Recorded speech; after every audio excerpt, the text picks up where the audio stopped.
Assalamualaikum warahmatullahi wabarakatuh. Bismillahirrahmanirrahim. Alhamdulillahi rabbil alamin. Wassalatu wassalamu ala asyrafil anbiya'i wal mursalin. Sayyidina wa maulana Muhammadin wa ala alihi wa sahbihi ajma'in. Amma ba'du. Pemirsa yang dirahmati Allah subhanahu wa ta'ala, pada kesempatan yang penuh barokah ini, mari kita simak sekelumit kisah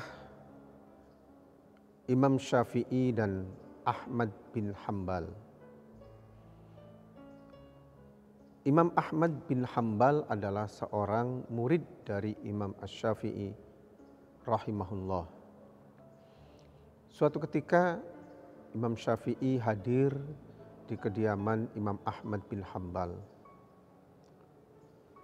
Sebagai seorang murid tentunya sangat gembira menyambut kedatangan sang gurunya, termasuk putri Imam Ahmad yang selama ini hanya mendengar kealiman, kefakihan, kesolehan Imam Syafi'i. Maka begitu Imam Syafi'i hadir di kediaman Imam Ahmad, Imam Ahmad pun menyambutnya beserta putrinya dengan jamuan yang serba lezat, serba enak. Pemirsa yang dirahmati Allah Subhanahu wa ta'ala,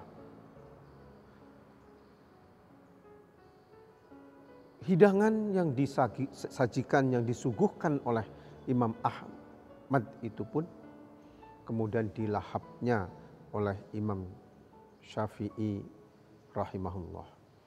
Bahkan tidak seperti biasanya, Imam Syafi'i ini melahapnya dengan penuh semangat. Pemirsa yang dirahmati Allah Subhanahu wa ta'ala, setelah itu Imam Syafi'i pun istirahat untuk menunaikan istirahatnya di kamar yang sudah disiapkan oleh Ahmad bin Hambal. Sang putri pun bertanya-tanya kepada ayahnya, ya kan? Ayah, saya kepingin tahu amalan-amalan apa yang dilakukan oleh imam besar kita, yang ayah sangat menghormatinya, yang ayah ini sangat mengaguminya. Saya ingin tahu amalan ibadah apa. Ternyata pemirsa yang dirahmati Allah Subhanahu wa ta'ala, putri Imam Ahmad yang biasanya malam itu dia wirid, zikir, kemudian qiyamul lail, malam itu dia tidak melakukannya, hanya menunggu keluarnya Imam Syafi'i dari kamarnya, apa yang ingin dilakukan oleh Imam Syafi'i. Ternyata apa? Pemirsa yang dirahmati Allah Subhanahu wa ta'ala, sampai subuh sang putri Imam Ahmad ini tidak menemukan aktivitas yang istimewa yang dilakukan oleh Imam Asy-Syafi'i. Bahkan diintipnya ternyata Asy-Syafi'i hanya tidur saja di dalam kamarnya. Zikir tidak, wirid tidak, qiyamul lail juga tidak. Melihat kenyataan seperti itu, maka dia bertanya kepada sang ayah, kenapa Imam Syafi'i tidak melakukan qiyamul lail seperti yang kita lakukan, tidak zikir wirid seperti yang kita lakukan. Oh, kata sang ayah Imam Ahmad, ya, mendapatkan aduan dari sang putri, maka Imam Ahmad pun bertanya kepada Imam Syafi'i perihal itu semua. Kenapa Imam Syafi'i tidak sholat malam atau qiyamul lail? Kemudian kenapa Imam Syafi'i tadi waktu sholat subuh berjamaah tidak wudhu terlebih dahulu? Dan kenapa Imam Syafi'i waktu makan bersama kita makannya sangat lahap? 3 hal pertanyaan ini disampaikan oleh Imam Ahmad, meneruskan apa yang menjadi perasaan putrinya. Maka dijawablah oleh Imam Syafi'i,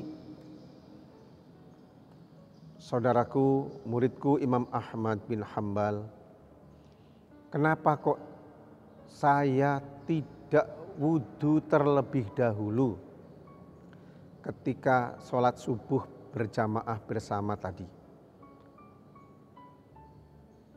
Imam Syafi'i menjelaskan bahwa semalam saya itu nggak bisa tidur. Semalam tidak bisa tidur. Maka sejak dari Isya sampai subuh saya tidak batal, tidak hadas. Karenanya saya menggunakan wudhu yang saya gunakan untuk sholat Isya untuk melakukan sholat subuh berjamaah tadi.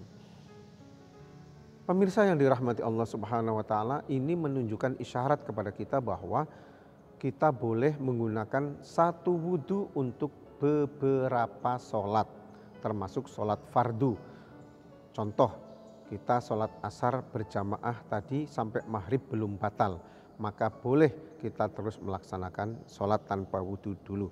Tapi kalau mau tajdidul wudhu, memperbaharui wudhu, itu tentunya akan lebih baik.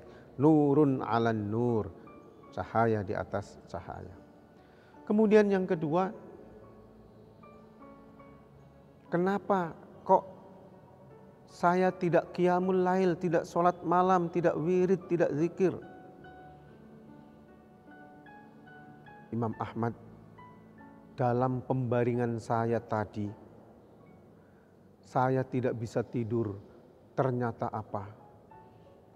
Di hadapan saya dibukakanlah lembaran mushaf-mushaf dan hadis-hadis yang selama ini saya cari untuk menyelesaikan 72 persoalan atau masalah agama. Jadi dalam waktu satu malam itu saya bisa menjawab 72 persoalan agama.